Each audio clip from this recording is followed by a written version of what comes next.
এক ঘন জঙ্গলে বাস করত এক অহংকারী হাতি।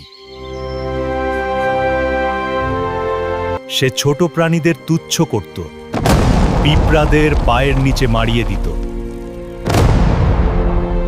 অসহায় পিঁপড়ারা কষ্ট পেতে পেতে একদিন সিদ্ধান্ত নিল, তারা একসাথে মিলেই হাতিকে শিক্ষা দেওয়ার পরিকল্পনা করল। একদিন সুযোগ বুঝে সব পিঁপড়া একসাথে হাতির শরীরে উঠে পড়ল। হাতি ব্যথায় চিৎকার করতে লাগল, কিছুতেই নিজেকে বাঁচাতে পারছিল না।